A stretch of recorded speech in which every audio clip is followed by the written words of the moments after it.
What's going on, guys? Welcome to the Against All Odds podcast. I nailed the title this time. I'm pretty stoked on that. I don't think it's ever happened. I had to concentrate really hard on it. Yeah, let's get into it. So the other day we got the opportunity. I got the opportunity to train with Rubio. I got the opportunity too, but I was sore from my previous training session. Or else you would have came out and done some stuff there. Yeah. But yeah, so Rubio, a great guy, an awesome kid. Let's back up. Who is Rubio and how did you meet him? Because you're just jumping right in. I am. I don't even know how you met him. I just like to just hop into stuff. You do. He doesn't explain anything. No context. Let's get started. So Rubio, great guy. yeah, Rubio. Anyway, speaking of Rubio, Rubio's a good guy. Basically, for a long time we knew of each other, or I probably knew of him a lot longer than he knew of me. But we went to the same club team. Like, he was 4 years younger than I was, but we were at the same club, Westside Metros. Was he good or were you bad? He was good. Okay. And I was bad. Okay. Basically, we grew up and we both went to Westside Metros. And this was probably around I was like 17, 18, right at my end of my youth Portland. career. Did you already say that? In Portland, in yeah. Portland. And so he was on the Galacticos, which was a team that was 4 years younger than me, but their team was so good. And we were going to like nationals, doing all this stuff. And this kid, Rubio, you would hear it all the time. Rubin, their forward, he was just scoring goals left and right and center, like it's crazy. And he was getting like national team call-ups, like all this stuff. And then at the age of 17, I think when I was in college, he went off to residency, which basically means that he went over to Florida at the IMG Academy, and he got to train. The modeling agency? Is that a modeling? IMG Models? Mm-hmm. I didn't know that. Yeah, so he's also a model, guys. No, but he basically got to train with the U17 U.S. national team.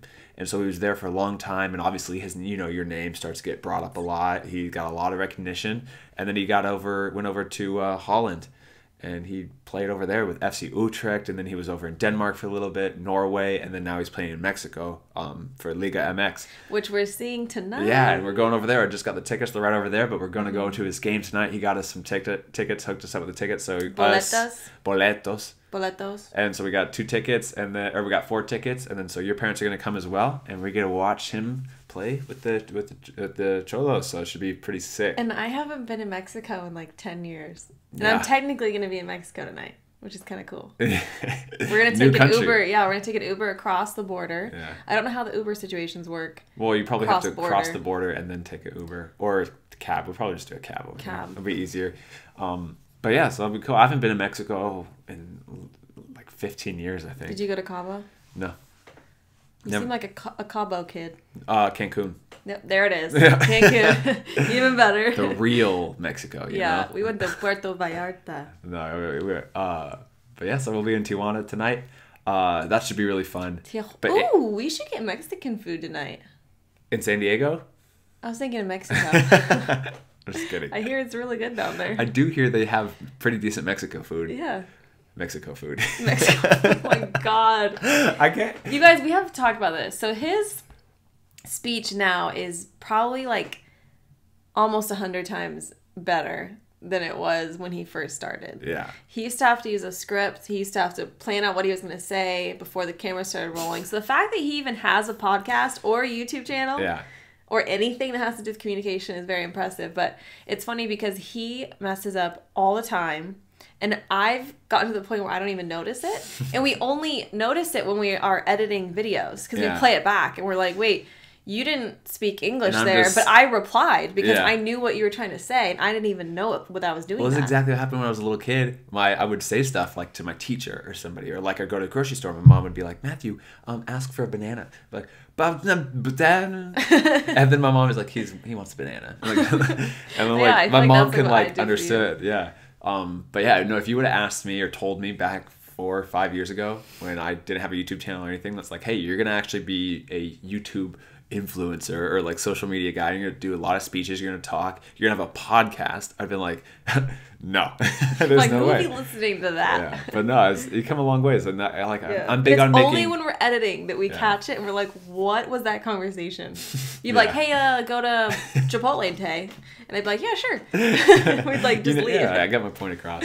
But exactly. I'm big on turning your weaknesses into strengths, though. Like that's been my whole training. I like to turn my strengths into weaknesses. I can tell. Just kidding. What do you mean you're big on that? That's what every human is big on. Well, then why don't more people become as successful as me? That was really such douchey a thing to Sheldon say. Thing right there. But then why don't? I mean, I'm all about it. Like, I mean, I was so tiny and small in high school, so I worked really hard to have a more athletic and powerful physique. Have a more athletic Did I mess physique. up there? Yep. I didn't even notice it. It was not correct grammar. Yeah. But yeah, I mean, everybody tries to do it. But I feel like if you really focus, it's like left foot. Like my left foot's pretty decent now, you know? Same. Yeah. But anyway, so Rubio, he, funnily enough, I've been kind of like following his journey throughout all this because he's from Portland, big name. He's had U.S. men's national team caps, like played over in huge clubs over in Europe. This guy's, cream of the crop. That's good. Tip of the top. He's tip of the cream. He's tip of the top. So I kind of like followed him on Instagram, all this stuff. And then all of a sudden I get a DM on my Become a Leader. I don't know if it's Become a Leader personal one, and it's just from Rubio. And I was like, whoa, wait, Rubio. Did you get butterflies? I got like, oh yeah, it's like a little Rubio. I was like, oh wow, it's just kind of cool that he kind of hit me up. He's like, hey man, I've been watching your videos for a while, really like it. I see that you're in San Diego. Would you like to get a training session in? And I was like, dude, this is really funny because I 100% know who you are. I've been following you. I would love to get a training session in. And then we did that, and it went great. Yeah, super cool kid, like I said, just really down to earth, really humble guy. I mean, if you guys have seen the video, if you're watching this, you probably have already seen the training video with him. It's a good video. Really good. Yeah. Pause for a minute, though. Oh, more that conversation. No, you don't have to edit it out. Yeah. I'm looking at your notebook right now. Is Xolos spelled like that? With an X? Yeah. Yeah. Really? Yeah. Really? You thought it was CH? Yeah, but I guess they don't have CH. Well, like the slang term, like a cholo is with its CH. But like the actual like the dog team and the dog is with an X, yeah. Okay, because I just saw that. I was like, we're going to the Xolos game tonight. The Xolos. Like, what's the Xolos? Yeah, that's how it's spelled. That's interesting. Yeah. You learn something new every day. Apparently, a cholo is a dog. Mm-hmm. It's like a really ugly unattractive. Dog. I was gonna say unattractive. No dogs are ugly. Unattractive, hairless Chihuahua type monster. Mm-hmm. That's dog. a pretty good way to describe it. Yeah, monster. Yeah. But I don't ask me how to say the full name. I can't do it. Yeah, wait. Oh, it's on the ticket, I think. It's like a cholo quetchinchuelin. Yeah, it's a really long one. My Spanish is almost fluent, but I can't You're say only that word. fluent in cuss words and shit talking. Yeah, pretty much. That's it. Just when it comes to the stuff that you pick up from hearing other Mexicans and other Spanish speakers speak Spanish. So thanks everybody's ever played with you. Uh-huh. But yeah, so super pumped for the game tonight. Hopefully he gets in. He's been kind of like coming off the bench. He got 10 minutes, came off the bench in like the 80th minute in the last game. Well, you know what? Maybe he'll tell his coach that Matt Sheldon's going to be watching. So like, I was just like, oh yeah, we'll get you in the game. Yeah, you'll play the whole thing. Yeah, maybe. We'll see. Maybe they'll put you in. Yeah. You never know. But yeah, pretty cool. And then also, you had a pretty big milestone. Almost milestone. Which one? I've had a lot of milestones lately. Your website. This whole podcast, we're just being so cocky right now. Let's just call this the Cocky Podcast. I just call it the Codcast. But yeah, you almost have 500 unique visitors to your website, which is really cool. Yeah, so last month I had about 270 or 217 or something. So my average has been around like 220, something like that per month, which is not that great, but it's something. And I've only had my website since I think March or something like that. And this month is more than doubled already. Yeah. And it's not the end yet. Do you think, we talked about this all last podcast, do you think it's because you've been tracking it and now that's going to push you to maybe pump out more content? I definitely think it is, because before I wasn't even really looking at my analytics. And then you were kind of like, so what did you get last month? And how many posts did you put out? And like on what day was it the most popular? Yeah. Which Instagram post drives the most traffic to your website? Yeah. No, I definitely think I need to be looking at that more. But now that I am, I can see that it's actually working. Yeah. Because it's kind of like you were saying with numbers earlier today, that it's more like a competition than like actual views. And that's kind of how you see your YouTube too. You know, it's like you can't actually visualize 250,000 people. It's just a number. And you're like, I want to get to the next one and beat the next person. It's all competition. Yeah. Like, and I think I think it's a great way, and I don't want to take it away from like, oh, I'm just doing this as like a numbers game. Like, you're not making your website, your post just to get more numbers. No. It's you work so hard on content, you work so hard on these blog posts, you work so hard on a video or podcast. Yeah, you want more people to see it, and I don't want to like devalue it as like it's a numbers game for me, but like when you put in so much effort into something, you have so much passion for it, you want to have more people look at it. Yeah, because I can see every single day how many people go onto my website and how many people click on each thing. So when I work like 2 or 3 days on this blog post that I'm really excited about, and then only like 12 people see it, it's like really disheartening. But it all comes down to like, you know, what day you're putting it out, what time you're putting it out, are you advertising it right, do you have the right title? It's just like, it's like the YouTube clickbaiting you have to do for anything that you want people to read. Like even books, like everything is appearance first. Attention. Yeah, it's like you want it to grab your attention. Attention is like the most powerful commodity out there. Wasn't there a book on that, or where did you read that? I remember you talking about that. Yeah, Gary Vee talks a lot about it, but it's just attention. Like anything. I mean, as a soccer player, the players that get more attention are the ones that usually, for, you know, it's good or bad, but if you get more attention and you have the skills and the play to back it up, it's can only be a good thing. Let's talk about the hair. Oh, yeah. On the field, just as an example. I thought it was interesting. You know, Sebastian, and you can talk about Tavo too. Yeah. Sebastian Dalgaard, he was a player back at St. Louis FC. He's from Denmark. He's had a pretty good career, but he had this huge beard, like the, you know, really strong, dark, thick beard. Yeah, it was like a full beard. And I'd be like, why? Like, you know, were you ever going to shave it? You ever going to trim it down? He's like, no, because, you know, people love it. Like, I get so much attention for it on the field. You know, people are like, oh, the guy with the beard, you know? And Tavo had this long, like, mane, you know, looked like an Indian, you know, or a Native American on the field. But he's Mexican, but he has this really long hair. And he would kind of say the same thing. I'll never cut it, because any scout, any coach looks out and goes, oh, yeah, the long-haired guy, you know? Yeah. Anybody, you say, oh, people even now will comment on my videos like, hey, where's that long-haired player from St. Louis? The guy with the when long you're on the ponytail. field, like a lot of guys can look the same, especially if you're the same ethnicity, the same height, and you're watching it from far away. So when there's something that does draw your attention, like I will always remember Adam, your goalie, because he had red hair. Like I remembered him specifically, and then everyone else kind of looked the same to me from far away, and even up close. Like there's just those little things, and it's smart. It's like a marketing tool for yourself. You're marketing it, Like if Sebastian were to cut that off, then everyone on the field, no one would know who he was. Yeah, and there's a lot of players that are like, well, your skills should speak for themselves, you know? And it's like, obviously, obviously your play should speak for itself. But when the scout goes home, or anybody, scout, coach, other team, teammates, whatever, when they go home and they're thinking about their players or who they know, if you have something like that, it really does help you. You know, they'd be like, oh, you know, if you have a player like Tavo with his hair score a great goal, and then you have me score a goal,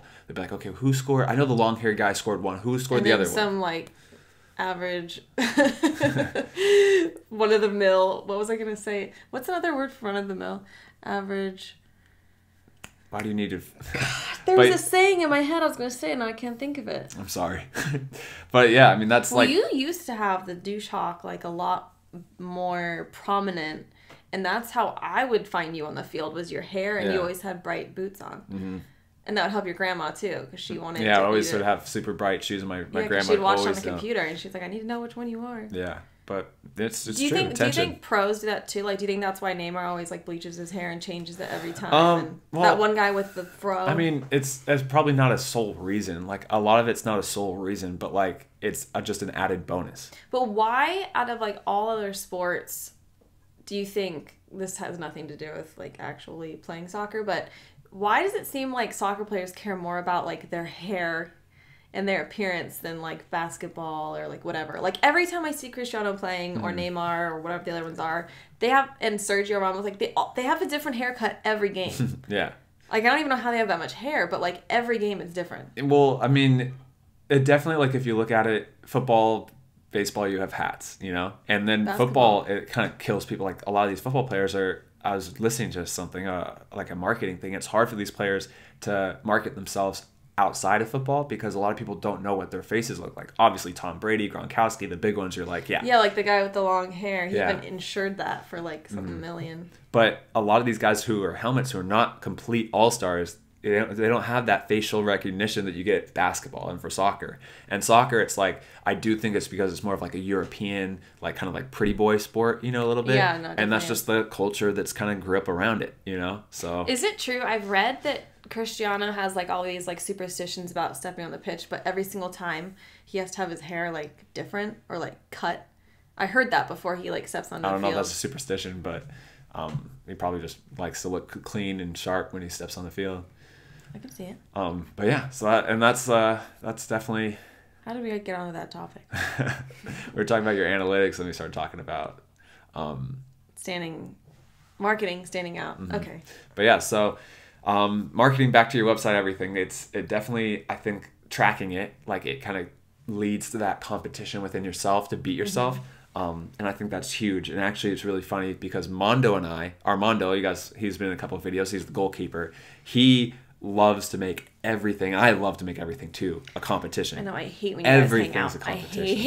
I hate it. It switches for me. I'll just go from being like normal, blah, blah, blah, talking, and then all of a sudden everything. Like, we were walking and like we're picking up the balls, and he's like, hey, and I was like, let's try to hit the trash can, you know, first one to hit it. And we're like drinking water. It's like, chug your water. I bet I can beat you chugging the water. I know. And after he trains with him and he comes home, he's like still in that mindset, and it's really annoying because I'll be like, literally in the car yesterday, we were like going to Chipotle, and I was like, okay, is it a left? He's like, I don't know. Did you think it was a left? Because I thought it was left first. And I was like, what? Like, this isn't a competition. We're driving. Like. And that competition just fuels like the training session. They're so good. I mean, because this is already, I didn't film the last one that Armando and I had, but it was a really, really good training session. We were out there for 2 hours and 40 minutes. And it honestly felt not that long. I know, you guys are always gone for so. I'm like, what is he doing? But we got out there and we just started with a very simple drill, 2 boxes, you know, we're pinging the ball into each other, just working on our first touch. Mm-hmm. And then if we mess up, then you lose. You get a point, you know? And we would play, and it would just, it frustrates me so much. And he was winning the first couple of times. I was so mad. We're doing the box. We took it a little bit farther back to longer passes, a little bit farther back. We did lace passes. I beat him in the lace passes. I was so stoked. Then we did some more lace stuff, some long balls, some juggling. Every single thing was a competition, and it just pushes you, and you focus so much more. Well, you were talking about my milestones, and I think it'd be interesting. I don't know if you have ever talked about it before, but you do have certain YouTubers that you look up to and that you watch and that you try to beat, just in subscribers and numbers, because it just shows your growth, and it's just really cool to compare yourself to these people that you look up to. And it's cool because you just passed one that you've been trying to pass for the whole time you started. You had a list, this one has the least amount, so you can get to his level first, but you just got to just past Nick Bear, which it's a big deal. I think. Because when I was starting YouTube, when I was really starting to get serious about it in January of 2016, he had 90,000 subscribers, and I had 100 or something, not 100,000. I had 100 subscribers. And I was watching him, and the same thing as you said. I was like, wow, this guy's big. I love watching his videos. I just really liked the way he kind of made content and filmed. I thought it was really cool. And I just passed him. He has 216,000. I think I have 219,000, 220,000. That's really cool. So it's just, and again, it's not about the numbers, but it's just a little competition thing that kind of forces me and makes me work harder and all that stuff. They're benchmarks almost, just compare yourself to other people and grow. It's just, it's a cool thing. And I think Mondo and I actually talked about this a lot when we were talking about why we love the competition, all this stuff. And he was talking about in his video about you can't compare yourself to anybody, but it's a very weird blend that you should only be you should be focused mainly on yourself and in your development, your improvement, stuff like that. That's what you really should be focused on. But at the same time, you also need to focus on others and comparing yourself to others and have that competition, because it forces you to be better. You just can't look at others so that it brings you down. I feel like you can do that sometimes with people. You'll look at somebody, and instead of maybe getting motivated to do that or seeing what they're doing, you can kind of use someone else's to kind of bring yourself down, and you have to realize that maybe you're not at the same point yet, that you can get there. But I definitely think it's a mix. I've said it before, but I think it's just hard because I live with someone who's successful on all these platforms and everything, so it's kind of hard to always be the one that's less. Yeah. It's just you living with Mondo, or you living with Ramon or Chris. It's you're living with the people that could be doing better than you one day, and it's it could bring you down sometimes, but I think it helps too. Yeah, because I think it definitely should Not be. Not that you're my competition, but like, you know what I'm saying? Yeah. No, and I think like for me, like I'll like look at just myself and my improvement for like soccer or on YouTube or whatever, and be like, wow, the progression is awesome. You know, it's so great, all that stuff. But and people say, I don't think it's right to be like, you should never compare yourself to others, because I do think like there's been times where I've been working in the gym or I've been training and I see somebody else training in their work ethic and I'm like, their gym program is better than mine. They're doing more on the field. They're getting way better training sessions in than I am. And it kind of wakes you up and forces you to elevate your own training, your own game. Well, you're really good at like observing and like applying things to your own life. And like some people don't do that. Like some people don't go to the gym and like they're not open to seeing other people as like a learning opportunity. Yeah. You know what I mean? Yeah. Like you're always like looking at someone being like, how can I take what they're doing to help me? And because every single person on the planet knows something you don't know, and every single person has an experience or can teach you something. Yeah, someone said a quote, I think it was like Bill Gates or something, but he said that like if you I should really know the actual quote, but he was saying something like, if you like think that you can't learn anything from anybody else, like you're done growing, you know, because you can always take something from somebody else. Yeah. And I think that's like a true sign of someone's intelligence if they're willing to like listen. I think that's what it was about listening, because like a lot of like really smart people or successful people like don't want to take advice from anybody else or don't want to, you know, see how they're doing it. And I feel like you're really good at that. Well, I mean, even when I train with like other pros, other people, I'm always like, you know, a lot of them always want me to get the drills because I kind of run this, and so I have a lot of drills and a lot of training sessions. Yeah. But a lot of times I'm like, no, like, do you have a drill? Like I training over in Tulsa, Jeff would always be like, I got a drill, like I'll show you, and I'm like, yes, because I want to see what they do in their drills and what they work on. It's boring to always do like your own thing. And see, even with workouts, I was like, I'll follow you. Like let me follow you. That's like why sometimes when I go to the gym, I text you. I'm like, can you give me a shoulder workout, because I'm just sick of what I'm doing, you know. And it's nice to hear like how somebody else is doing it. And so I love doing that, and I think that was even at the gym. I was always kind of like that, especially when I knew nothing. I tried to soak up everything. I would go to the gym at 13, 14 years old, scrawny me, hop on the bench press. That's what I was kind of like thinking about my head when I was talking about this. And I had like, I'd go on the bench press and put I literally put the 2.5s on each side and did like my 10 or 12 reps and struggled. Oh my gosh. I wasn't embarrassed because it was the same thing. I was like, well, I'll get there, you know? Yeah, you're like, I'm new. It'll be 5s. But then I would go up to a guy with like a very athletic, like soccer physique, very powerful, and somebody who was like in his 20s, 10 years older than me, obviously works out a lot. And I would be like, this is what I'm doing. Like, all right, I'd go up to them and I'd see them squatting. I'm like, hey, I want to do that exercise. Like, what are you squatting? Like, why are you doing it? How much weight are you doing? What's the proper technique? Can you watch my technique?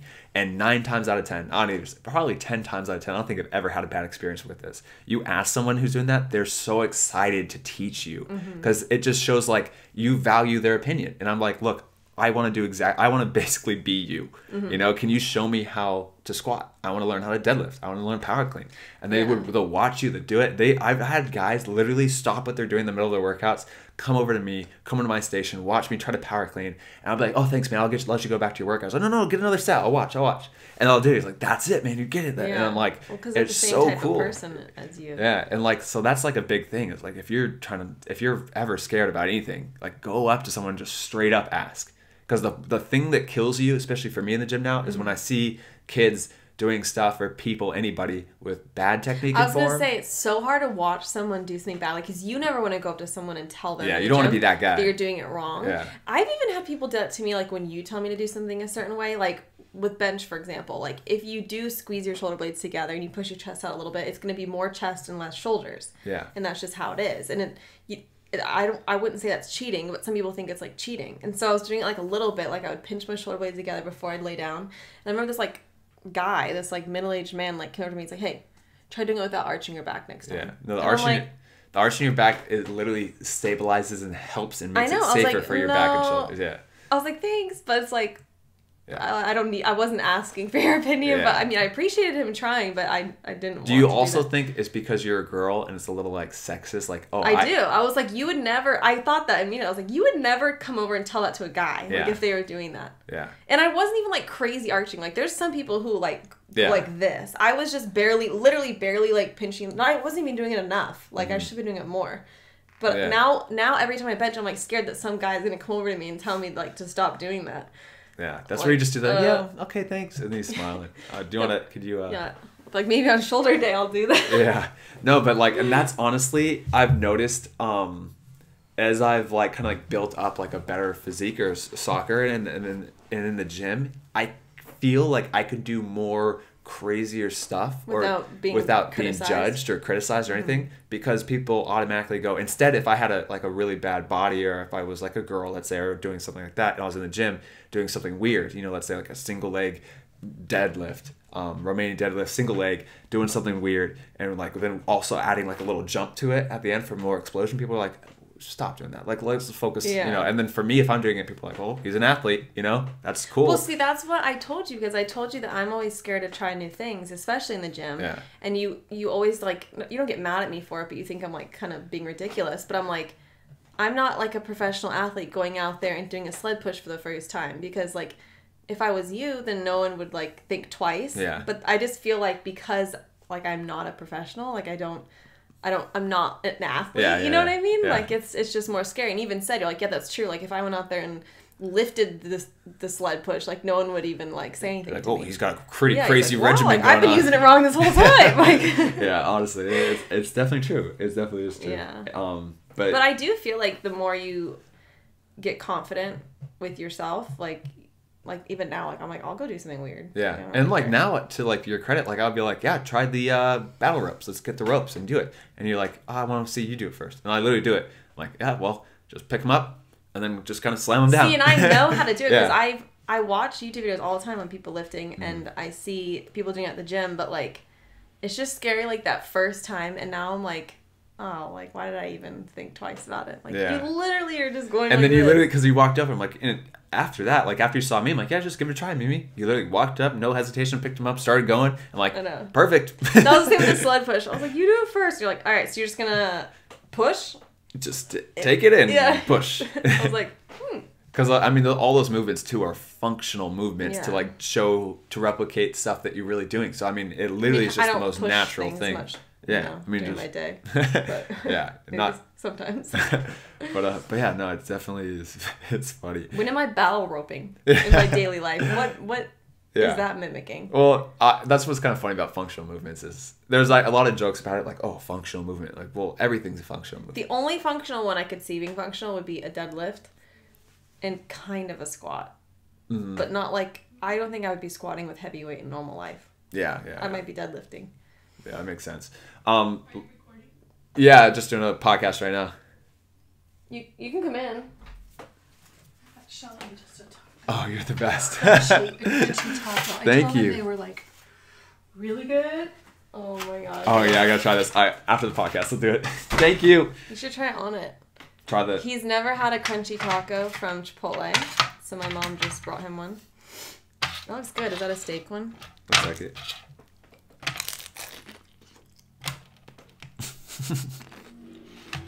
Chew. Is it good? Mm-hmm. How many do you think you would need to be the equivalent of a burrito? 8. 8? No, probably like 5. That's really good. Yeah. I didn't know she was going to Chipotle. I maybe would have said something. No, I'm not that hungry. We've already had Chipotle every day this week anyway. All right.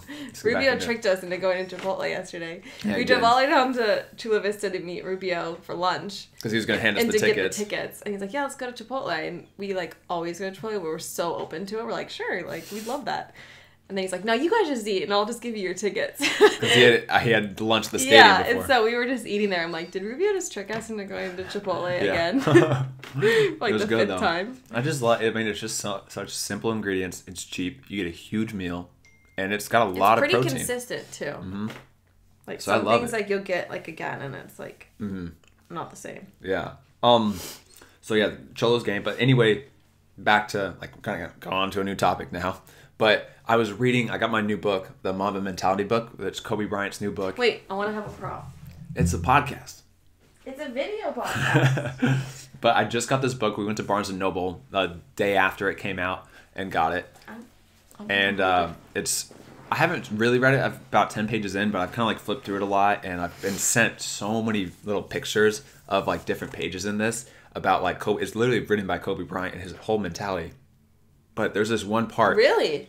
It's about his mentality. But there's this one part where he's like talking about... He says in the whole book, it's about like, listen to your body, listen to your body.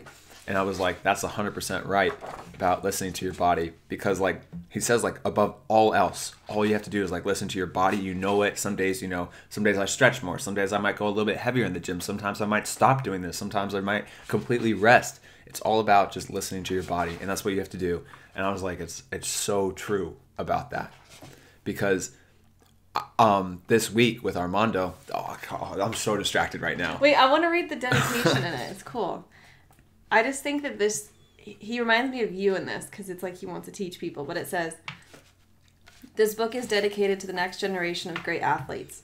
May you find the power in understanding the journey of others to help create your own. Just make it better than this one. That's cool. That's really cool. Did you even read that? I did. I like that. Yeah. I want to read this now. I know. I'm on page like 10. Let's just do an excerpt.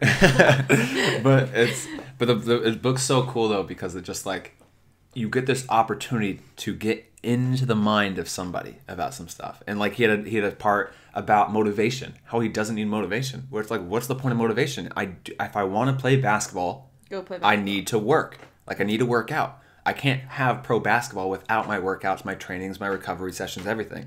So he was like, how does that require motivation? I want to play basketball. That's my motivation. I'm going to get all my workout. He's like, I just do it. I wake up and I do my workout. I just wake up and I train. I wake up and I go through all that. Well, and like in the dedication too, he's saying like, you know, all people wanting to be a great athlete should read this and take what they can from it. Like that's your whole thing with your whole channel and your Instagram. Like you don't post Insta stories for your friends or for yourself. Yeah. You're posting it specifically to show everybody out there like what you eat every day, what you're doing, like what your rest day looks like. Yeah. It's like it's not for you. None of that's for you. The quotes are not for you. It's for everybody else. And if people are actually going to use them, it's up to them, you know? And I bet, to be honest, like I don't want to be cynical, but I bet the majority of the people don't use it. You know? Like Gary Vee even says, like, because you love Gary Vee. Yeah. I always like watch, there's like always videos on like Facebook and stuff like that of like his, you know, motivational talks. And he's like, you know what, everyone's going to watch this video. They're going to be fired up. They're going to feel so motivated. Then they're going to share the video or just like it or show their friend. And then they're going to be done. Yeah. And like, that's it. And he's like, I don't want you to share this video or to like it or to comment on it. Like, you know how many times I've been hit up by friends, by people, by everybody, parents, friends of parents, like, make a workout routine for me. Make this thing for me. And then I'm like, at first I was like, for sure, I would make it. I spent all this time. I spent hours crafting it. Soccer programs for free at first because you were just helping people. And I would send it all out and do all this for these people. And like, they would literally go to a gym for a week. And then I say them the next week, like, how's the program going? I'm like, well, I haven't started. I'm like, it blew my mind. I've been the person like, if I start something, in this 8-week program, I do the entire, it's not even a question to stop. Yeah. And like, it blows my mind how so many people have this, like, they go through waves of that. And it's like, just dedicate yourself. Just do it. Like, just do whatever you want to do. But see, if everybody did do that, everybody would be a professional athlete. That's probably true, yeah. And you wouldn't want that, you know? Like, it'd be a lot harder. If everybody did that, they would be like him. Yeah.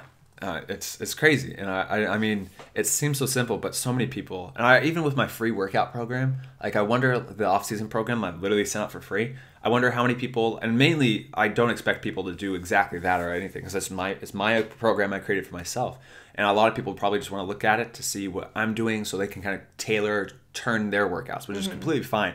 But I wonder how many people got that workout program and said, I'm going to do this. This is going to be my workout program too, which is awesome, which is fine. If you want to copy my workouts, perfectly fine. But then I wonder how many people have stopped already, you know? It'd be interesting to like take a poll every week, like to have like an 8-week program where they follow you and like see how, like who stays till the end. I bet it wouldn't be many. Because didn't you say that so many people buy your programs and then they never open the email? Yeah. I could see...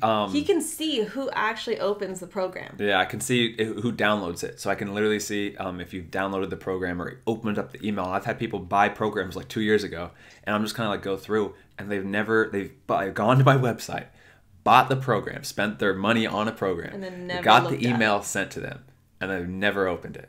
See, that's incredible. Yeah. That is like mind-blowing. But I mean... yeah, and I don't like. It's just for me. I've never been like that, and I feel like it's not like a bad thing, because if you're not serious about it, you should know. I'm not saying if you're not as serious about working out or training or soccer or anything as me, it's a bad thing, because I know that I'm obsessed with it, and I know that you're crazy. That's not like a kind of a good way to live, because I have sacrificed so much of my life. You know, I've sacrificed so many things. Because of working out, but it's because those of soccer. People that aren't like that wonder why they're not as successful. That's the thing that kills me, is that when people go, well, you got lucky, you know, you only became a pro because you're lucky, or because of this, or because of this. Your genetics. That's why you're so strong, all this stuff. And it's just like kills me, because it's like, no, you guys didn't see for 15 years. I haven't missed a gym session. You know, I'd go for it. I haven't took a week off from the gym. Except for today. Well, I mean, but it's my program. I have off day. I know. But like, I haven't taken a week off of the gym. Even with my surgery, I would go to the gym and I'd do my walk. I'd go to the treadmill and put it up on the incline and do a 5-minute walk. And that was my gym routine. I never missed a week of the gym. And it's just, I don't know. And then, so it's like, I wish you could have seen 15 years of work and training and workouts and all this stuff. And then you wouldn't be saying that, like, I got lucky or I have good genetics or anything, you know? And that's how it's going to be for every single person. Yeah. From the outside, because you can never see that. Yeah. But I mean, you are showing that, and still people say that. People still, I show every single workout for 3 years. And I show, a quarter of my workouts and a quarter of my trainings probably. Mm-hmm. And even, like, this off season's been incredible. You've filmed, like, I think every single session except for, like, 2. Yeah. So far, working out and training. You've never done that before. Yeah, I've been filming everything. Always have my camera on now, but plugging the off season.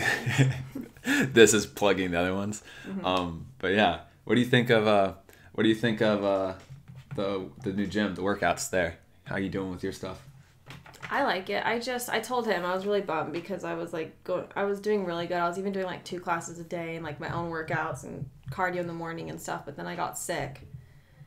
And I, like, just couldn't even do it. Like, I would go in my garage on the treadmill, like, while I was sick, and I would, like, try to even just, like, incline walk, and I felt like I was going to pass out. Yeah. And it's just so annoying just, like, plateauing like that, but I feel like I'm finally feeling okay again. Mm-hmm. But then we kind of stayed up last night. You've been, about not missing a workout, like, basically I think it was, like, in 2016, 2015, maybe 14 or something, when we were, like, first met.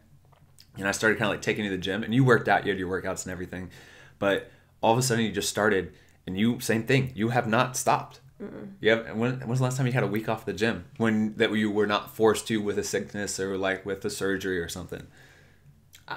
I feel shitty with myself, about myself, mm-hmm. and physically, if I don't go like for like 2 days. Yeah. That's weird. 2 days is weird. Yeah. I still feel weird about 1 day, and then I'm like, well, Shelly takes rest days, so maybe I should take a rest day. Like, yeah. And the rest days they're so crucial, because like even this week I trained for 3 hours with Armando. Same thing, competition, all that stuff. Then I did my day 1 of my workout program. Tuesday again, super hard training session, another workout. Wednesday, I drove up to train with Armando and Zini again, trained for like 2.5 hours, and then had like another hour workout, and I was dead. And by the end of that training session, my legs, I could just feel it felt heavy. My mind was starting to go. I was just feeling so tired and just overworked. And I was like, oh man, like... Yeah, you like knew that you needed a rest. I could feel it. And I even had it in my glute, almost hamstring insertion, like super high up on my hamstring and glute inside of my left thigh. It felt tight. And that tightness before is, if you push through that and you keep working, that's going to turn into a muscle strain. Yeah, I was going to say, I only really feel good about my rest days, like, when I've earned them. Yeah. But it's different because, like, I don't play games. I don't go out and train like you do. Yeah. But I do, like, lift, and then at a certain point, like, maybe once every, like, 2 weeks or something, I get to the point where, like, everything hurts. Like, I'm sore everywhere. And you just know, like, you know in the back of your mind that if you were to go, it would be really bad. It'd be a bad workout. So it's just, like, I usually think, like, it's better to go than nothing. Like, than not going at all. But you know when it's going to be really bad. And you're like, that's not worth my time. Mm-hmm. And, like, that was on Thursday. I felt, like, even walking around, I could feel, I was saying, like, yeah, I feel tight. Like, my leg feels tight. Well, then stop, you freak. You've gone, like, you've done, like, 3 days. Like, yeah. And I felt, like, tight. And I'm like, you know what? Thursday's going to be completely off. No workout, no training session, nothing. Yeah, and you were, like, killed me. I was, like, off. I didn't know what to do. All day I felt weird, yeah. But then Friday, I woke up, felt amazing. Like, I could feel it the next day after sleeping on my leg. It felt better. It wasn't as tight. Well, see, it's hard to take your own advice and to, like, actually apply these things to your real life, because they do say, like, you need a rest day. Like, don't work out every single day of the week. Work out, 5 to 6 times a week. Yeah. And they always say get 8 hours of sleep, give your muscles time to rebuild and repair and everything. And I feel like most of my life I'm like, yeah, 5, 8, what's the difference? But like, now that we've actually been doing 8, I'm like, wow. You feel good. Yeah. I'm like, I don't really have that midday lull as much. Yeah, I've been getting, I'm really strict with 8 hours of sleep. Like, I'm super strict. Yeah, we'll be like in the middle of a video, there's like 2 minutes left. He's like, nope, 8 hours. And he'll just like turn the lights off. I'm like, okay. It's 9 o'clock at night. I'm waking up at 5. He needs his 8 hours. Yeah, so, but, yeah. But yeah, no. And so I took Thursday off. And I let it kind of recoup. My leg I was like, it's definitely feeling better. I even felt walking around, I could still feel a little tightness. Again, stuck the whole day off. And then Friday, I slept on it. And then again on Friday, I felt great. No tightness, nothing. You trained and we worked out. Worked out, felt amazing. Now I have no tightness, anything. So it's that whole idea, Kobe Bryant, everybody. Listen to your body. And if you catch that early, all it takes is 1 or 2 days off. And you're set. And then maybe the next day after in the gym. But don't let it fool you. Don't be like, oh, I'm kind of tired today. Yeah, there's a difference. I'm listening to my body. Because you have the devil on your shoulder. Like, you don't want to listen to that one. You want to listen to, like... Yeah, how many times I hear that alarm at 5 o'clock in the morning go, ba-da-da-da-da, and I'm like... and like, I don't hear it. It's really weird. I don't actually think you have an alarm.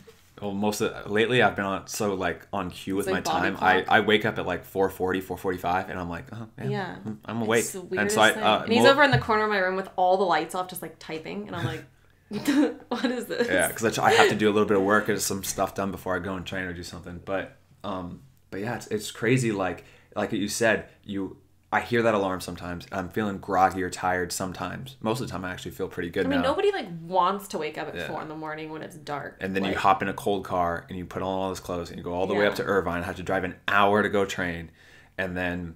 But we were saying it's so nice to be done with your workout at 8. Yeah, but that listen to your body. It's like there's a difference between being lazy and tired versus actually physically needing a rest day, and. I think as you start to develop and grow, you understand the difference between having that body fatigue and you're like, I need that rest day so my body and mind can recoup, versus I just don't have motivation to train right now. And if you can learn the difference between those two, when to push through it, when to not, when that you're just actually lazy and you need to man up and go, or whatever. Most of the time, if you're confused, just go. You're probably okay to go. Yeah. And deep down, if something in your body feels off, and cool it, take it easy. Because that was in 16, I strained, I was out, had almost a degree 3 strain of my glute.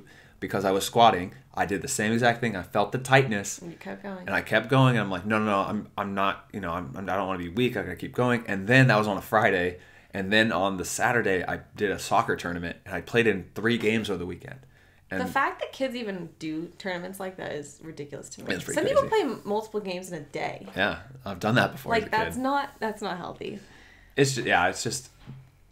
I mean, it's going to get more touches on the ball, but I do think those weekend tournaments where you play 4 or 5 games on the weekend is not very smart. Yeah. I think the closest I ever got to feeling that fatigued was in college when I was doing double days every single day. Mm-hmm. I'd wake up at 5 when the sun was starting to rise. It was so cool. And I'd do my cardio and then I'd come back and then I would lift at noon or something. Uh-huh. But I just remember certain days where I would just be laying on my bed and I just couldn't move. Like I was like mentally drained. I was like physically drained. Yeah. And it's just like that. It's more like exhaustion to me than like, I don't know. Yeah. Exhaustion is a good way. It's just, it hits you. Yeah. And it only hits me like once every couple of weeks or like months of doing that. Mm-hmm. But like, I just remember specifically there was a couple days. I even texted you. I was like, Shelly, I was like, I just can't do it today. Like, I can't do it. You're like, then don't. Oh, okay. Oh. That's an option? Okay. Yeah, and it's crazy what one day of not doing it, the next day how motivated you are. What's so crazy though is how, like, when you are really motivated and you do work out and it is part of your life, how absolutely lazy you feel even when you know you deserve it and you are fatigued. You know, like when you didn't go to the gym on Thursday or do anything, you like you hated it. Mm-hmm. And like in the back of your mind, there's always like, you know, I should just do something. Yeah, yeah. You know, like maybe just a little thing. Mm-hmm. And it's hard because you get so addicted, you know? It's almost like a drug and you like want it is, yeah, it is a drug. But you have to take a break. It's just like, it's like caffeine. You need to take a break so you get your tolerance back up. You know what I mean? Yeah. Or down, whatever it is. Yeah, exactly. Last thing, I posted, it's kind of funny, I posted the Ronaldinho drill on my Instagram. Oh, yeah. And I got like 3 comments or something from people just really not liking the drill. Like, this is so stupid. Why would you ever do this? Blah, blah, blah, blah, blah. And I'm like, first off. It's a drill. First off, if you don't want to do it, don't do it. Same thing. Like, but if someone goes, no! It's funny how people, like, I'll be outside training, working, and trying to improve myself. You know, then I come home, edit, do all this other stuff, and then you have somebody who's literally on their phone, hanging out, you know, on a couch or whatever, go, this is so stupid, you're not going to improve from it. And, like, it's kind of ironic, you know, it's like you're telling me that I'm not going to improve or do anything while you're on your phone watching me work, you know? It's that quote, it boils down to my favorite quote of all time, the critic account, or the man in the arena, where it's like the critic is not the one who counts because, you know, there's going to be people who are always shouting at the man in the arena, telling him that he can't do stuff or what he's doing is stupid or it's not of a worthy cause or whatever. But the credit always belongs to the guy who's in the arena doing it. And it's like, okay, if you don't think that drill's going to work, if you don't want to, you don't have to do it. And then second of all, it's like people are like, oh, they were mad because my head was down and I'm dribbling. But there's situations in the game where you have your head down in a tight space and you do some tight touches. And it's like, yeah, there's another guy who's like, well, once you beat a defender, you need to push it and go. It's like, yeah, but I'm not working on that right now. I've done drills where I do one hard move and push it past the cone. This drill right here was just so I could work on that tight space control and just improve that little aspect of my game. What's crazier to me is just that, like, when someone's trying to, like, offer you advice, especially someone who's, like, professional, like, I mean, you don't have to take it, but, like, maybe with a grain of salt. Or just, like, listen and try to apply it in some way to your life. That's funny. But that's the same thing. Like, Kobe's telling people how to be Kobe. Like, this book is telling you, it says how I play. Like, he's telling you how to be Kobe, and there's people who aren't going to do it. And that's what's crazy. And everyone's going to be like, well, you know, he had special skills, you know? Genetics. All right, well, that will be the podcast for today, the Against All Odds podcast. Mimi, do you want to sign us off? Yeah, I'm really hot right now, so... Every single time we do a podcast, you put on pants and a sweatshirt, and then you complain about how hot you are. I just think it looks better on camera than if I was, like, wearing a tank top. Why? It's just cooler. Do you guys like it when Mimi wears a sweatshirt? Do you think it makes it more professional? Yes. Honestly, I don't have that much, like, summer clothes. If you Which look is at my smart closet, since you live in San Diego. It's incredibly stupid. If you look at my closet, it's all sweaters. Yeah. All sweaters. Then, I am hot all the time. And the thing is, too, is that you don't like... Do you have a t-shirt under there right now? No. I'd get hot if I did that. I can't... That's like Mimi, that you put a t-shirt, especially when you... And all you people who are not in San Diego, who live in a climate that actually changes the weather, you know that you have a t-shirt, and then you put on a sweatshirt, and maybe you have a jacket. So then when it's cold and rainy, you have the jacket, and then it starts but then you're hotter because you have 2 layers on. But then you take off the jacket. Yeah. All right. I'm going to end this so I can go take this off right now. Put something else. All right. This was the Against All Odds podcast, guys. Thanks for tuning in. We'll see you in the next one. Peace. Peace.